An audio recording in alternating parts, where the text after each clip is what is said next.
take it away.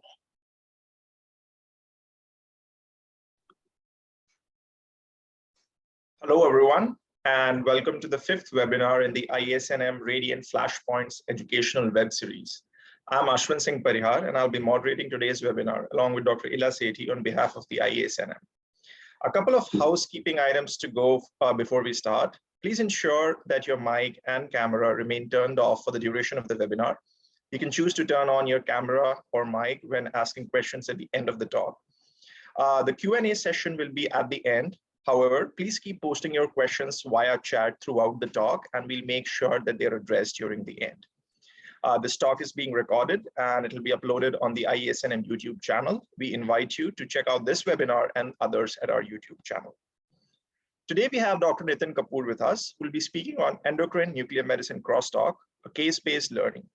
Dr. Kapoor is presently a professor of endocrinology at the Chritsian Medical College, Vellore in India. He completed his DM and postdoc fellowship in endocrinology at CMC Vellore, followed by a PhD on clinical and genetic indicators of obesity from the University of Melbourne, Australia.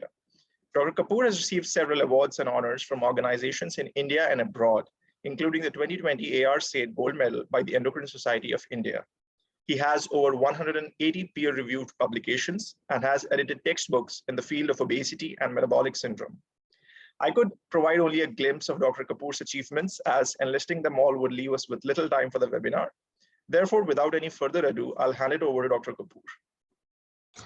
Thank you so much, Ashwin, and thank you, team, for having me here today. In the next, say, about 35 to 40 minutes, I shall take you through this topic of endocrine nuclear medicine crosstalk.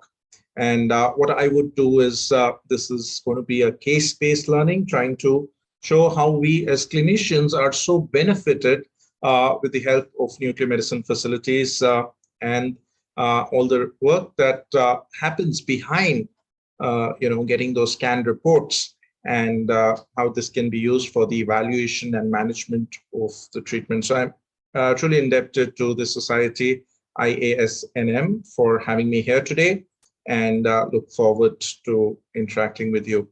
So what I'm going to do is I'm going to take you through about 5 cases of 5 different endocrine regions in the body, 5 different disorders, and we'll go through the clinical history very briefly, but see how in a clinical situation it has been so useful to take help of nuclear medicine colleagues in evaluation and management. And I'm going to start with a very short story, the first story of my patient, and this is a story related to thyroid gland. So I'm going to show you the story of a 16-year-old girl. This girl presented to me a couple of years ago. She presented with short stature and primary amenorrhea. She also had lack of development of secondary sexual characters. Now, from an endocrine perspective, when I see a young girl who presents with primary amenorrhea and short stature, my first thought is that this could be Turner's syndrome. However, clinically, she had no stigmata of Turner syndrome. So young girl, hypogonadism, short stature, what do we think of? Well, we are in India. On examination, she had profound features of hypothyroidism, and I'll show you a clinical picture in just a while. But then when we look at the lab reports of this patient, and this is a snapshot from my screen and the workstation that we use here in Vellore, we see that the TSH values are more than 750 when the normal should be anywhere less than 4.5. We see the T4 and the free T4 is also low. So here we're dealing with a young girl with severe primary hypothyroidism. This is how is the clinical picture of our patient. She is short. She has edema. Her reflexes were sluggish. She's got a coarse skin, primary amenorrhea, and you name it and you have it. Any clinical feature of hypothyroidism, this girl has it. Well, we do a bone age in a patient with short stature, and we see that the bone age is delayed, something which is very classical about primary hypothyroidism, wherein we see that the bones are not yet fused. This girl still has some potential for growth. So what? Why should I present it here amongst nuclear physicians across India and the US? Why we need to learn about this case here? Well, whenever we see a young patient with primary hypothyroidism, the diagnosis of primary hypothyroidism is simple when you talk about a TSH, which is elevated, but the second step is equally more important, and that is you always try and locate the gland as well. Well, we went ahead with the technetium scan for this girl, and we see that the thyroid bed is absolutely empty. And this thyroid gland was situated way up below the tongue. So this is a girl with a lingual thyroid who presented with severe primary hypothyroidism, which is probably undiagnosed for the past few years, and the reason why she has primary amenorrhea as well as short stature. So sometimes it's not only important to look at biochemistry, but in young patients, we locate the gland. Another case who presented to us with a swelling over the tongue. And in this case, we already have the lesion, but then we have to find out whether this is thyroid or not. And that's another utility in this setting where we can look at the nuclear medicine imaging in the form of a technetium scan, which we can do to try and find out whether the particular mass that is of concern to this patient is a thyroid tissue or not. Right, so that's the first case that I wanted to show you. The two key home messages here. In young patients with severe primary hypothyroidism, we do not stop at just treating primary hypothyroidism. It's important to locate the gland. Sometimes these may be in places where it can cause problems, obstruction, dysphagia, and may at times also require surgical intervention. But no ultrasound will really go through all that area. I mean, it's the easiest way is to do a nuclear medicine scan, either an iodine 131 or a technetium scan. The other important message that I leave you with is with the second case, wherein if you have somebody who has a mass which is within the embryological development of the thyroid, yes, and if you want to say that is thyroid, again, nuclear medicine comes to help you in a big way. So that was regarding the first gland, a small case that I wanted to show. But now I move on to the other area of the body, which is in the abdomen, talking about the suprarenal or the adrenal glands and the associated paragangliomas that we can see. And I'm going to show you a story of three siblings here. I will start with the eldest sibling, who was the index case. And this is the story of a 31-year-old gentleman. He was the eldest of the three siblings who presented to us with 4 months of history of recurrent palpitations, flushing, and headache. A classical triad of pheochromocytoma.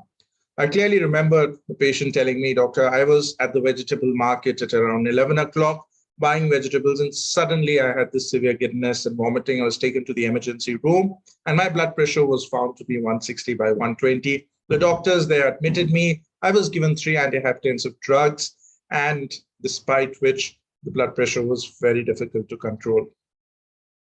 Well, when he came to me, the blood pressure was still high, and he was already on 3 antihypertensive drugs.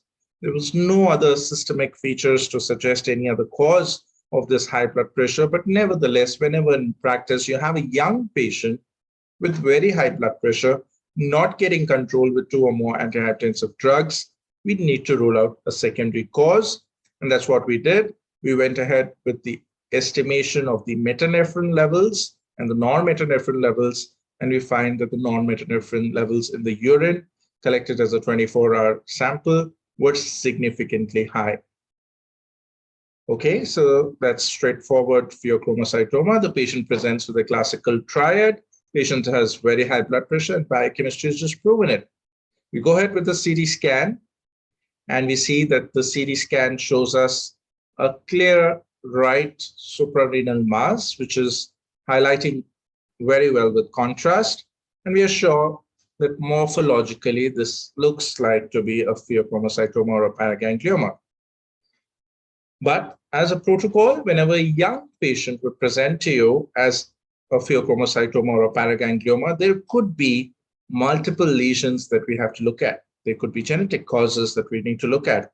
So as a protocol, despite the CT scan, we went ahead with an MIBG scan for this particular gentleman. And what we found was that not only there is uptake in the right adrenal that we saw on the CT, but there is an abnormal uptake into other places. Well, that's important to be aware of multiple lesions before you embark on surgery for such patients, because if you go for surgery and you just remove that one lesion that you saw and you leave behind something, this patient is not going to be cured. So, well, after looking at the MIBG, we went back to the CT scan and found one big lesion and one very small lesion. But believe me, all the three lesions turned out to be neuroendocrine tumors. This patient underwent surgery, and after surgery, the histopathology confirmed that these lesions were indeed neuroendocrine tumors. These were suggestive of this classic xenon ball appearance. The chromogranin staining that we see are tumors related to paraganglioma. So in a young patient, it is always important to screen for multiple lesions, and that's where, again, MIBG and nuclear medicine-based imaging can help us. Post-operatively, this patient was off antihypertensive drugs. Again, thanks to that MIBG scan. Had that not been done, we definitely would have missed that very small lesion, which was on the other side of the main big lesion. This biochemistry normalized, and the key treatment message is that, yes, if you diagnose correctly, your treatment is often gratifying. This young gentleman has a whole life ahead, and if he was on those antihypertensives, he wouldn't have survived long with the complications. But yes, this gentleman was treated and cured. What about his sister? That is the second case of the three siblings. Well, in one slide, I will summarize what really happened with the sister. And the sister was about 23 years when she got married. By 25, when she was pregnant, she had high blood pressure, which was thought to be PIH, because nobody had ever checked her blood pressure before that. And the cesarean section was planned because there was meconium staining of liquor. But what was unfortunate was that during the cesarean section, she had a hypertensive crisis. Thankfully, she survived that, and she was fine for 2 years. But then she noticed that she has a bilateral neck swelling, which was thought to be carotid body tumor, for which, again, she was suggested surgery. She was insistent because they were really big-looking tumors. I'll show you a clinical photograph in a while. But this patient ultimately was proposed surgery and went ahead. And she had normal urine metanephrine and norepinephrine, so she was not given adequate alpha blockade. But what was found was that during surgery, she had very high blood pressure. To make things worse, after this, she was started on beta blockers, and that was a disaster. From our knowledge in physiology and pharmacology, we know that never in pheochromocytoma would we start beta blockers without having given the alpha blockade before, because those beta blockers would cause an unopposed alpha action. As a result, unfortunately, this lady had a hemorrhagic stroke. But thankfully, she survived that as well with no deficits, despite having such a big bleed in the brain. And over the next 1 year, she decided to come down to our hospital here in Vellore, and we evaluated further, gave her proper alpha blockade before embarking on these surgeries. And this is the clinical picture. You can make out the swellings on both the sides. And because her urine metanephrines and norepinephrines were normal, the only way that we could prove that this is a probable paraganglioma or carotid body tumor was a scan of this type. So she underwent a DOTA PET scan, and that showed that these two tumors were actually lighting up, telling us very clearly that this is indeed not a simple non-secretory tumor. This is a metabolically active tumor, requires treatment. Though yes, secretion of these hormones can be intermittent at times, but they require proper alpha blockade. She was treated with that, and she remains asymptomatic as of date. So again, highlighting the importance of nuclear medicine imaging for helping us diagnose these particular lesions in the neck.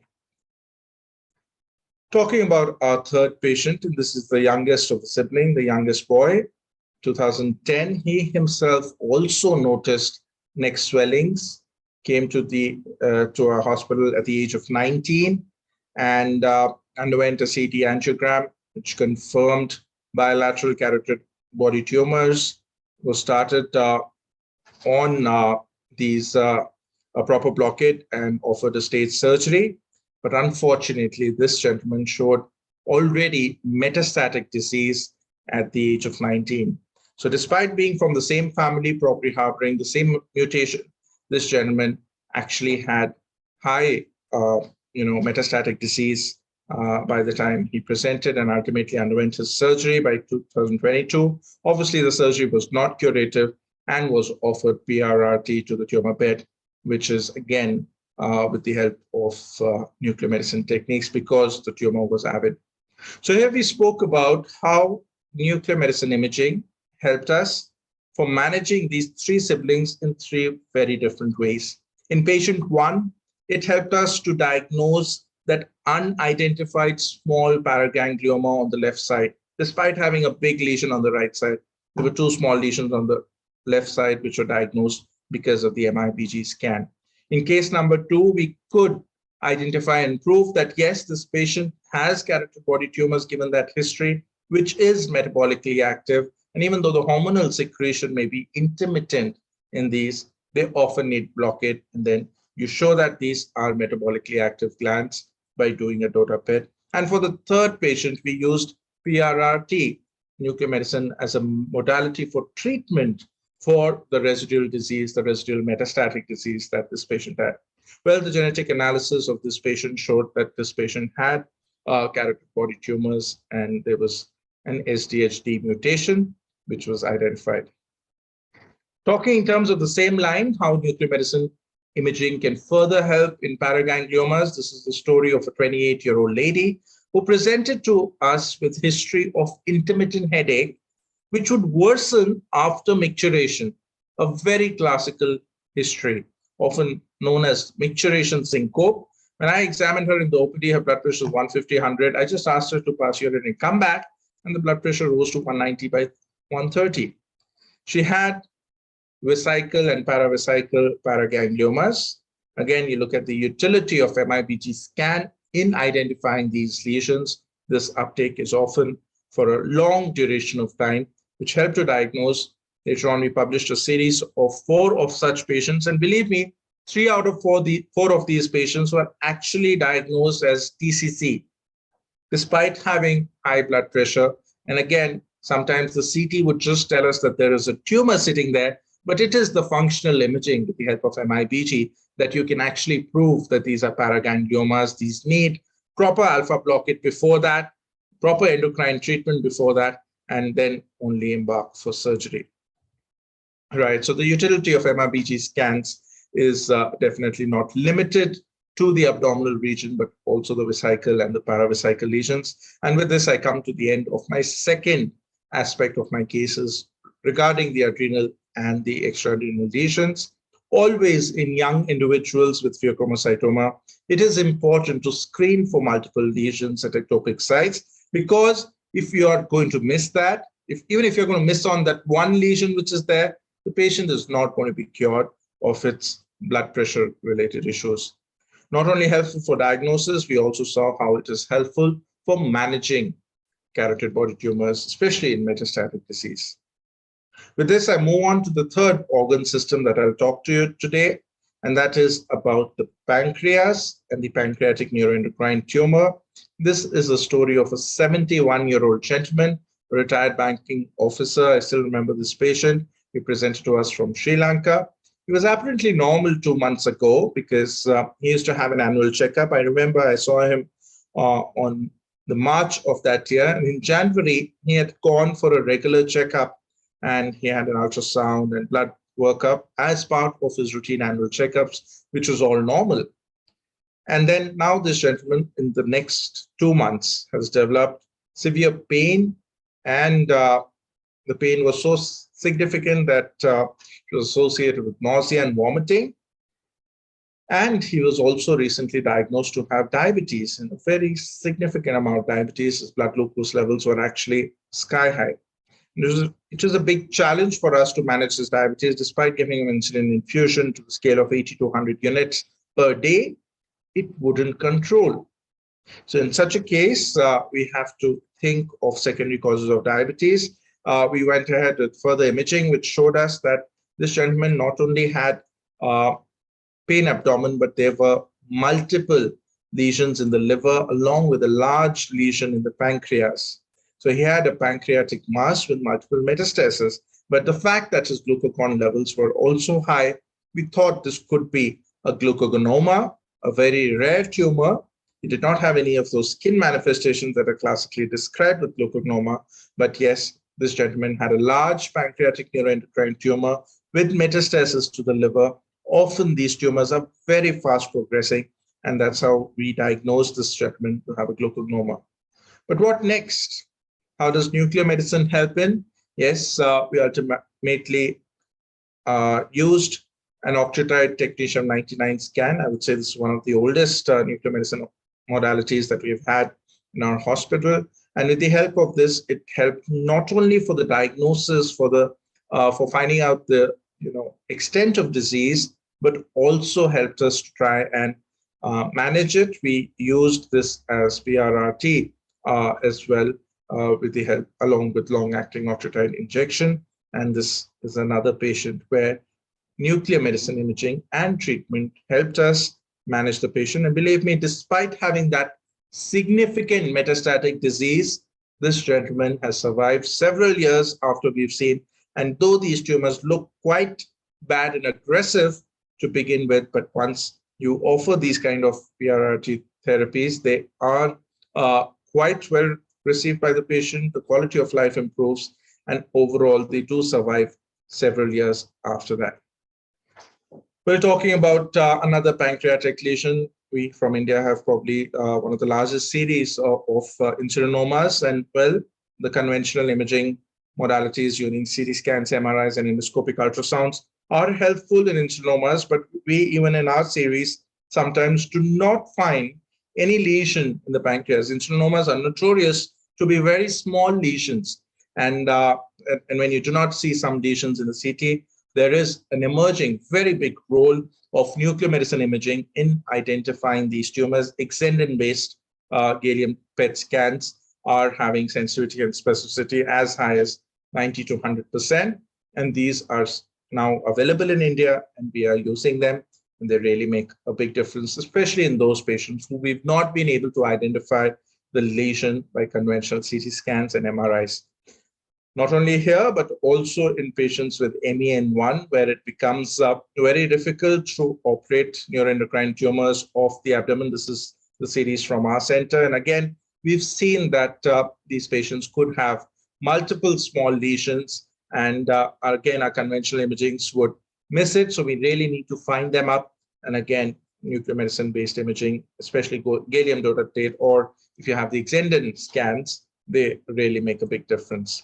So the take-home points from this part of the presentation are that, yes, surgery of pancreatic neuroendocrine tumors is often not that easy. And therefore, if these patients have already presented to you with metastasis, PRRT is indeed a viable option that improves the quality of life of these patients significantly, not only the quality, but also the longevity as well.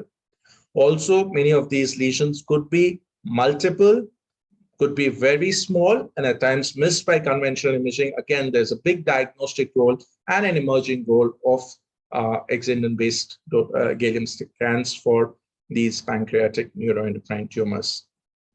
So with this, I move on to the fourth aspect of my talk, and I'm going to talk about the mediastinal disease, a patient with ectopic Cushing syndrome, how again, nuclear medicine-based imaging is very helpful. This is a story of a young boy who was actually a first-year medical student, who presented to us with significant hypertension, weight gain of about 10 kgs, swelling of limbs, facial puffiness, increased pigmentation, classic stretch marks over the abdomen, acne, and easy bruising. Overall, there has been progressive weakness of the lower limbs. This patient had hypokalemia, low backache, psychosis, and he was started on insulin before he was referred to us. So here we have a young gentleman who's got rapid onset symptoms of Cushing syndrome. This gentleman has hypertension, weakness of the lower limbs. He's got psychosis, the classic stigmata of Cushing syndrome. Well, in clinical practice, when you have somebody like this with hyperpigmentation, I would think of a ACTH-dependent cause. The most common cause amongst the ACTH-dependent causes is a pituitary lesion, but when you talk of a young patient with a rapidly progressing course with presence of hypokalemia, you have to think of a non-pituitary ectopic source, right? So based on history, this gentleman definitely fits in with the criteria of having an ectopic ACTH-dependent Cushing syndrome. The biochemistry supported that diagnosis. You see how the imaging looks like. I mean, the clinical picture of the patient, how fair he was before and how many acne he's developed, the swelling around the abdomen, and the generalized pigmentation that is there. On examination, again, the classic stigmata of Cushing syndrome this gentleman had. It's important in a country like India to rule out exogenous Cushing's as well, but definitely they don't have this hyperpigmentation as this gentleman. But the biochemical parameters were clearly in line with an ectopic ACTH syndrome with very high ACTH levels. As a protocol, MRI pituitary was done, that was negative. CT abdomen was done, that is negative. CT chest was done, and that was negative. And this is the era when PET scans were just coming into India. This patient I had seen in 2014. And that time, the conventional rule was to try and do a CT chest and abdomen in these patients who present to you with ectopic Cushing's, but then everything being negative and this gentleman being so floridly Cushing, rapidly deteriorating, we had to think of a PET scan. So maybe here I would take you through very briefly on some basics of somatostatin-based imaging, how we from an endocrine point of view look at it. Basically, we know that somatostatin receptors are present in many tumor cells, not only endocrine, but also non-endocrine cells, but they help us and provide an opportunity for the help of somatostatin analogs to get bound to it. And with that, if we tag correctly a radiometal with the help of a chelator, we are not only able to reach to the receptor very specifically, but also provide very specific amount of radiation to the tumor cells. So these are the three big components that we always talk about with respect to somatostatin-based imaging or treatment. We're talking of a somatostatin analog that will bind to the somatostatin receptor. With the help of a chelator, we have a radiometal. Based on the type of somatostatin analog, be it octotype, octatate, or octotide, that we can have different types of scans that we use, and also based on the kind of imaging modality that we use, whether it's a planar spec or a PET, which indeed has a ring of detectors all along. This is how we get to the name of gallium DOTA-PET. And that's what we did for this patient. And what you see here is a well lighting up lesion in the thymus, which was not picked up on the CT scan. The gentleman had a surgery. It was such a small inconspicuous lesion, missed on the CT, picked up on the PET scan, but still had a neuroendocrine carcinoma, which was already metastatic, and the surgeon couldn't remove the whole tumor. Overall, it is very, very important to follow up the biopsy or the histopathology report of these patients, because that's when you realize what kind of treatment you can offer to them. Again, from a nuclear medicine perspective, this is very, very important to look at the MIB index, because if the MIB index is high and the tumor is poorly differentiated, we would prefer an FDG scan. But if the MIB index is low or the Ki-67 index is low, we are going to do an octotide scan, and this patient is also amenable to PRRT. So again, very, very important to look at that histopathology very carefully, often very helpful to speak to the pathologist regarding the Ki-67 index. Right, so the key take-home messages from this particular case, where we talked about a mediastinal lesion, which was producing ACTH, and we talk of somatostatin receptor-based imaging, which is now the first line of imaging for any patient with ectopic ACTH-dependent Cushing's. And the histopathology report also plays a very important role for us to decide what kind of imaging and treatment we need to offer this patient on subsequent follow-up. I think with this, I move on to the last aspect of my talk, and that is about talking about the long bones and the tumor-induced osteomalacia and the role of, again, nuclear medicine-based imaging in that. And this is a story of a 37-year-old gentleman who presented to us with generalized bony pains, severe proximal weakness of 2 years duration. There's no significant family history. Overall, examination seemed unremarkable, except the lower limb proximal muscle weakness that was there. And on biochemistry, this patient had hypophosphatemic osteomalacia, a very low serum phosphorus, a high serum alkaline phosphatase, and an FGF23 level, which is high.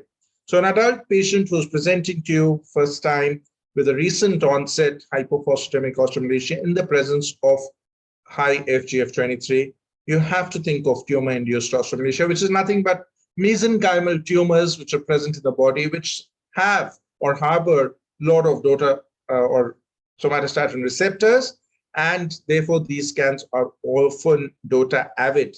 So we did this scan, a whole body scan for him, and we found a very clear lesion which was on the right, in between the right great toe and the middle finger, and that was excised. This was the biopsy, the classic biopsy of a mesenchymal phosphaturic tumor. This patient was completely cured of the proximal muscle weakness. If we do a whole body scan, we don't know which area to look at, and those scans are not going to tell us where exactly is the tumor, which is the cause of this high FGF23. So again, these imaging modalities are very useful. At times, they have not only implications with respect to just imaging and localization. Sometimes the localization with the help of venous sampling can also be based on somatostatin-based receptor imaging. These patients can present to you in very different ways. This is a lady who presented to us with joint pains. And again, the DOTA scan here was done, which revealed another DOTA avid lesion in the right foot.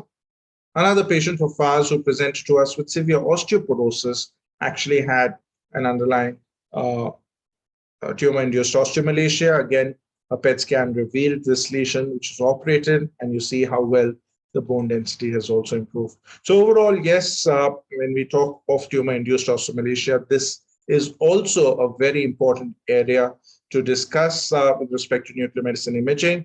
Our age of presentation is usually younger than what is described in Western literature, and somatostatin receptor-based imaging is indeed very, very helpful in the diagnosis. When we looked at our own series here from Vellore, we screened total about 73 patients who had adult hypophosphatemic osteomalacia. Our patients definitely had a younger age, more women with this disease, severe hypophosphatemic osteomalacia and FGF23 levels, which are very high. And what I'd like to highlight here is that today, over the last 7 to 8 years, that now we have the DOTA-TATE PET available readily in India. We've been using this as a first-line investigation. Say about 15 years ago, when we did not have this kind of imaging, we were really struggling with doing a CT scan of the body, a blood pool scan to try and locate the tumor, rigid nasal endoscopy to look for these tumors in the sinus, and trying and palpating the head to toe of the patient to see where I can locate the tumor, but that was often very futile. But with the help of somatostatin-based receptor imaging, we have been able to revolutionize this investigation, and today this is the first line of treatment. So the key take-home messages from this particular case would be that, yes, nuclear medicine or somatostatin-based receptor imaging has revolutionized the evaluation of patients with tumor-induced osteomalacia, and the therapy is often decided as to where our DOTA PET actually localizes the tumor. So I think with this, I nearly come to an end of my presentation. The key summary points that I'd like to highlight that I've shown across the 5 different regions of where nuclear medicine imaging is helpful. I'll just summarize in the slide. The first was towards the thyroid bed, wherein, yes, it is not only important to assess or diagnose primary severe hypothyroidism in young individuals, it's important to also take help of technician scans to localize these lesions. Talking about the adrenal and extra-adrenal paragangliomas, yes, in younger individuals who can have a genetic cause are likely to have multiple lesions which can be missed on a usual CT scan. And again, MIBG scan comes to rescue, helps to pick up these other lesions, and therefore also helpful in treatment. Even we can offer MIBG therapy for those patients who have metastatic disease. Talking about pancreatic neuroendocrine tumors, I showed you glucognoma and insulinoma, both of which we can use nuclear medicine imaging again for diagnosis as well as for treatment. For insulinomas in specific is the Xendon-based imaging. Talking about ectopic Cushing syndrome, again, very important because very small lesions, very metabolically active lesions can be quite distressing and lethal if left untreated. But again, there is a good diagnostic capacity of the somatostatin receptor-based imaging techniques, which help to treat the cause. And the last segment that I spoke about was regarding the bone lesions with respect to tumor-induced osteomalacia. Again, it has been a paradigm shift as to what and how we were investigating these patients a couple of years ago. Today, by moving on to this DOTA-PIT somatostatin-based receptor imaging. So with this, I think I would like to stop here and would be happy to take any questions. Thank you.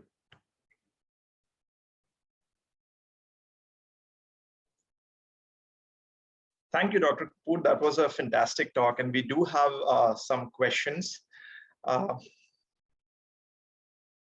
One of the questions was, do we check for neonatal hypothyroidism routinely at birth as a rule in India? Is that like a protocol?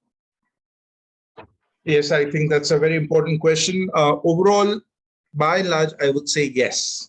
Today, we are doing neonatal screening of thyroid disorders in children, but sometimes, for the kind of case that I presented to you, they may have some amount of partially functioning thyroid, and which gets destroyed over time. And this girl probably did have some amount of thyroid till the age of 10 years, thyroxine till the age of 10 years, and that's why she had at least that much height and intelligence was preserved, and thereafter it probably got totally destroyed. So yes, we do have kind of universal screening coming in big time.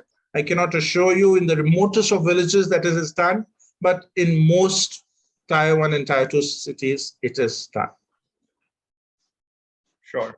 And then we have Dr. Kamath with us who would like to ask a question directly. Dr. Kamath, you can unmute yourself and ask your question. Thank you, Dr. Parihar. So, Dr. Kapoor, that was a fantastic talk. I wanted to ask, we have the armamentarium and you showed the images of MIBG and DOTA-TIT, and perhaps there are others, FTG, PET, and other tools that we can use to image these.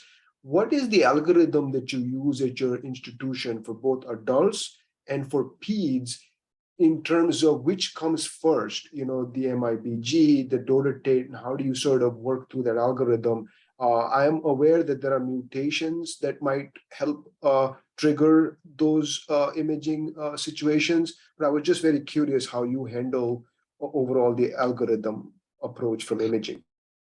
Right, thank you. Yes, so we do have FTG, DOTA, as well as MIBG at CMC Vellore, and our basic algorithm would be, we would reserve FDG PET only when we are suspecting metastatic disease. I wouldn't do it otherwise. So I have patients who have had, presented with diffuse metastasis. I know I'm suspecting a paraganglioma with metastasis, and I want to know the extent of disease. I would do an FDG PET only for them. For most other patients, there are a lot of factors in addition to medicine that also make this decision. Cost being one of the important factors. We do not have universal health coverage and insurance here, as you would know. So MIBG scans in India are very cheap, to the scale of around $80 to $100, whereas a PET scan, a DOTA PET scan, would cost anywhere around, I would say, 7 to 8 times that cost. So the affordability plays a role. So MIBG is affordable to a vast majority. So I would go by MIBG as a first line when I have to in most patients. Yes, DOTA-PET is also done, and done especially when I am thinking of offering PRRT to them as a modality of treatment, even if it is metastatic disease. And at times in metastasis, we end up doing both these, the FTG as well as the DOTA-PET. I hope I could answer that. Yes, thank you very much. Thank you. Dr. Kapoor, I had a question for that same case. That patient had like a suprarenal lesion that was obviously suspected of being FEO in that clinical setting. So what was the indication for performing a MIBG scan? Like as per the guidelines, we see that if you have a lesion that's kind of typically representative of FEO in the typical location, and if it's less than, I guess, 10 centimeter in size, you don't need to perform additional MIBG or dual data imaging. So I was curious, what was the indication of doing that scan? Yeah, so we decide that on case-to-case basis here. When we are thinking of a family history of disorders, we are thinking of young onset disease, then we have to rule out kind of syndromes in place, and syndromic associations are known to be going with multiple lesions. So that's why we went ahead with it. We don't do it as a protocol for all, and it's a case-to-case basis. The disadvantage of doing an MIBG scan upfront before surgery is that the big lesion which we are already seeing is likely to take up a lot of our dye, and these small lesions may not get at that much avidity as we think. But still, nevertheless, any little avidity will help. Going back to the radiologist and saying, hey, we have some uptake here. Can you show us there's something there? Thanks. I don't see any other questions in the chat. I have a so question. If you have any questions, yeah, please feel free to I'm unmute yourself. Raghu Halkar from Atlanta, Georgia. Excellent talk and great cases. And I really congratulate us having seen 13 cases of tumor-induced osteomalacia. It's a rare condition. Most of these tumor-induced osteomalacia either are in the head and neck, as you said, or in the extremities. And there was a paper or a abstract published by Lucknow group 10 years ago with using technetium MIB. And there have been other studies showing that MIB can also pick up same number of cases. So if you are hard pressed with finances, technetium MIB may be an alternate for a gallium dotatate or any kind of PET imaging. Yeah, I'm aware. I think that was from Dr. Sushil Gupta's group in HGPJ Lucknow. And yes, I'm aware of that. Yes, I completely agree with you. We haven't ventured into doing MIBs now.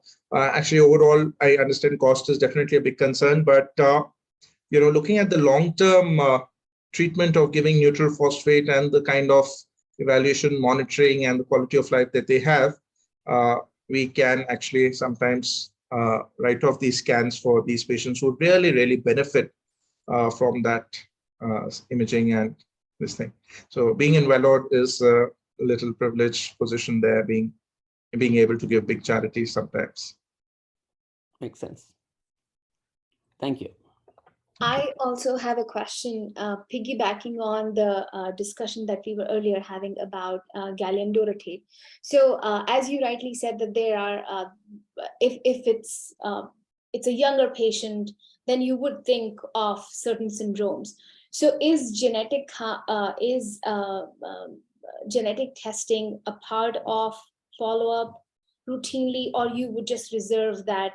Because certainly some of the mutations like succinate dehydrogenase B, etc., would have like a higher incidence of association with these malignancies.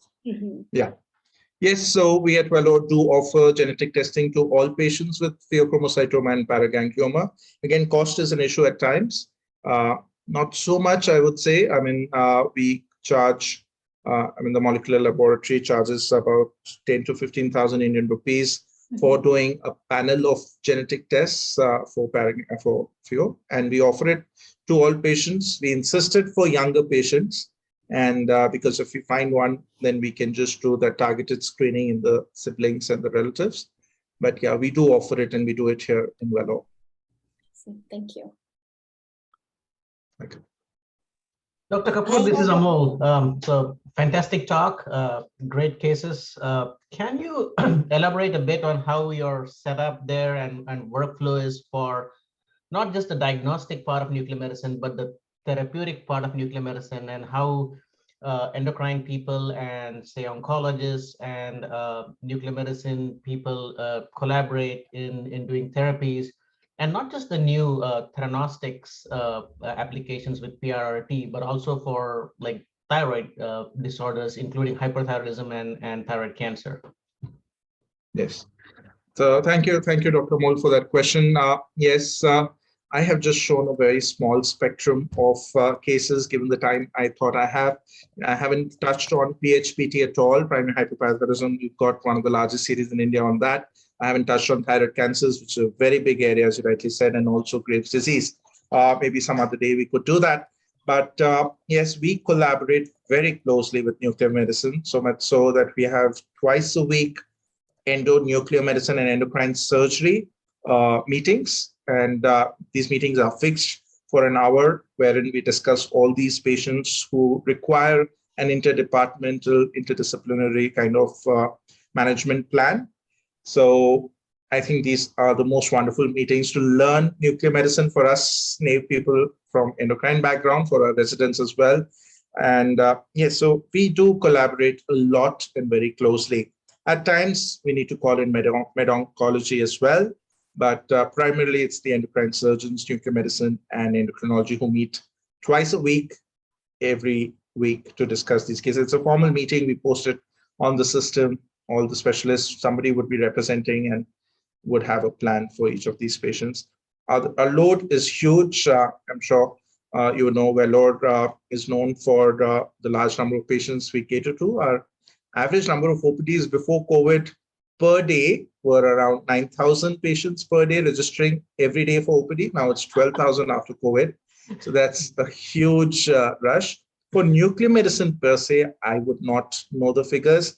But yeah, I mean, appointments are full. And even for thyroid cancer, giving I131 therapy, sometimes we really have to push them. No, this patient needs an early appointment for therapy. Otherwise, it would be 2 to 3 months down the line. And how's the follow-up of these patients? Does nuclear medicine does it, or endocrine does it, or med-onc does it? How does that come into play? Right. So actually, we all see these patients, but nevertheless, often the patient who has presented to that primary doctor, if the patient is presented to me as an endocrinologist, the patient would always like to come back to me, but it's my duty that I put it across the MDT so that everybody is aware on the follow-up. Similarly, if a patient is following up primarily with nuclear medicine, they would put it in the MDT so that we are in the loop. And if required, during that MDT, we feel that, okay, the thyroxine dose is not going right, we need to clinically see this patient, we'll release an extra appointment. So no matter where the patient comes in through, they go through the MDT so that everybody is in the loop. And is that more of a CMC thing or across the board in tier 1 and tier 2 cities in India? No, it's not across. I have worked, in several places before. I've been in Vellore for the last 15 years, but I've been in Delhi, Fortis, and many other places. I have not seen this interdepartmental thing. I think it's more of there in the academic institutions, maybe All India and Postgraduate Institute in Chandigarh, but not everywhere, not in the private hospitals. Yeah, because we get consulted here several times about thyroid or other things, and I was just curious how the follow, because it seemed to me that patients and the relatives were kind of left confused that who's going to do the follow-up, even for like small things like Graves' disease. And I was just curious, like where endocrine fit in the picture and where nuclear medicine fit in the picture, because some of the patients, these are like acquaintances or acquaintances of acquaintances that come to know that, okay, so they call us. And so they seem to be like, oh, we don't have an appointment with the endocrine person, or the nuclear medicine person just treated us, and so we don't know when to do the lab. So I was just curious how the setup was. So seems like it's a little more fragmented with well-established academic centers top of the notch, and then elsewhere.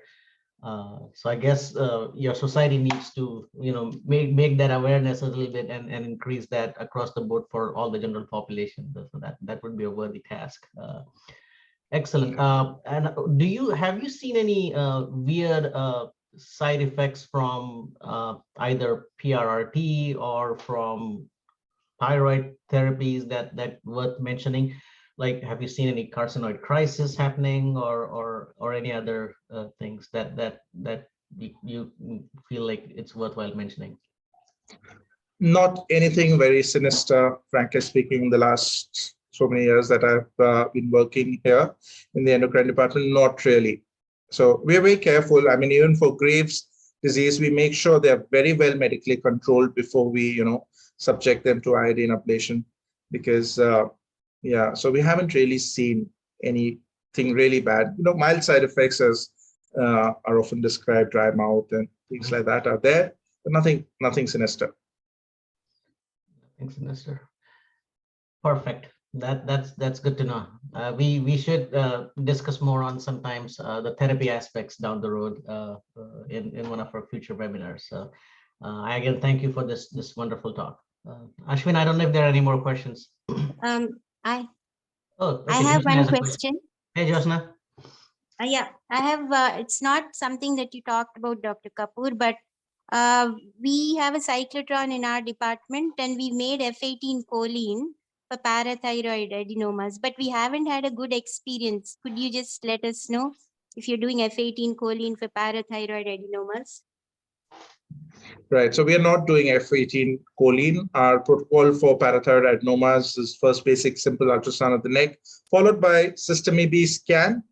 And if we fail to localize based on these two, what we do is a 4D CT. And I would say our results with 4D CT are really very gratifying.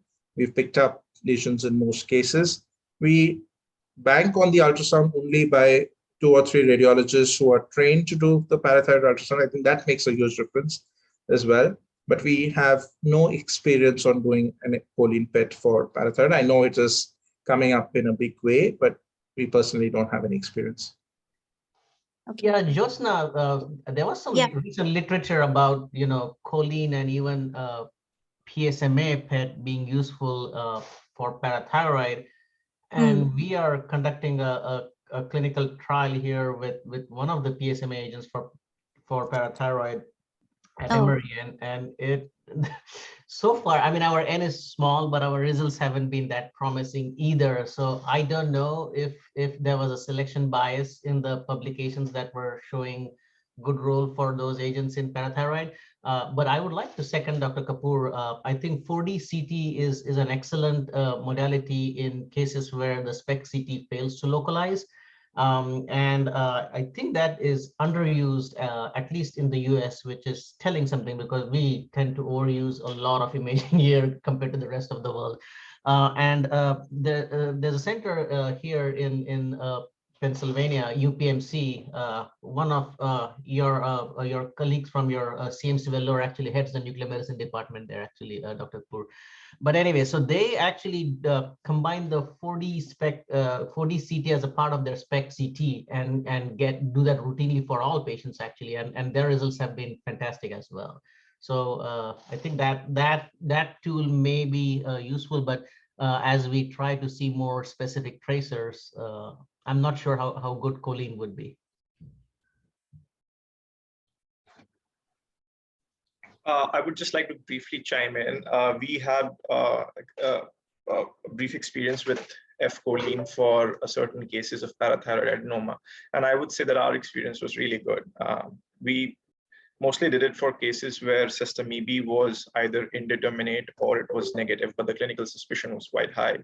And we had like a lot of cases where fluorocholine really helped clinching the right diagnosis. So it might be something to do with how you select those patients as well.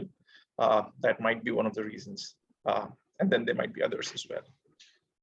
Yeah, Jyotsna, you might want to connect with Dr. Parihar to get more inputs on how they selected their patients. Yeah, that's a good idea, because we've had we haven't had encouraging results. That's a nice and polite way of saying it. No, the thing is, because we have the capability, we started making it, but if we had better results, we could have had more experience. You know how it is, like a cycle. So Right. I just wanted to know other people's experience. Where are we failing? What is happening? That kind of thing. Yeah. So I think yeah. Sorry to interrupt you. Yeah, I wanted to also add, just based on our local practice in Northeast, we use like also the local practice uses more of the 4D CT as well. From what I'm gathering, just anecdotally, it seems like a lot is based on the local practice pattern and the referral base in terms of how these algorithms are moved. Because like, it's funny because there are a lot of people that are using 4D CT also a lot more frequently than I thought.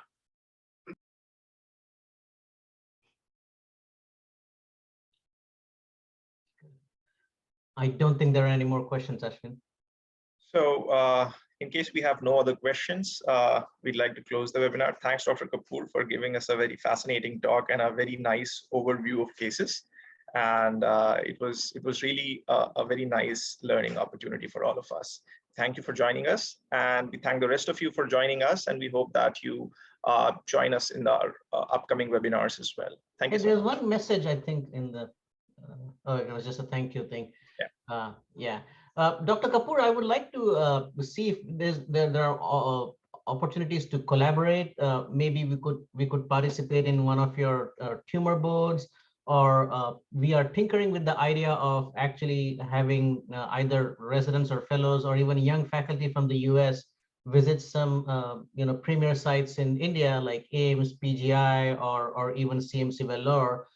For a few weeks time to see how things there are done, given the large volume of cases there and different pathologies or advanced pathology that we see there. I hope you have interest in such overtures down the road. Absolutely, more than happy to do that. We do it with a lot of universities overseas, including in Australia a lot, and even in the US. But then more than happy to collaborate on this front. And yeah, that would be really nice. Be in touch with all of you. Awesome. Thank you. Thank you. Bye-bye. Thank you, everyone. Bye. Bye.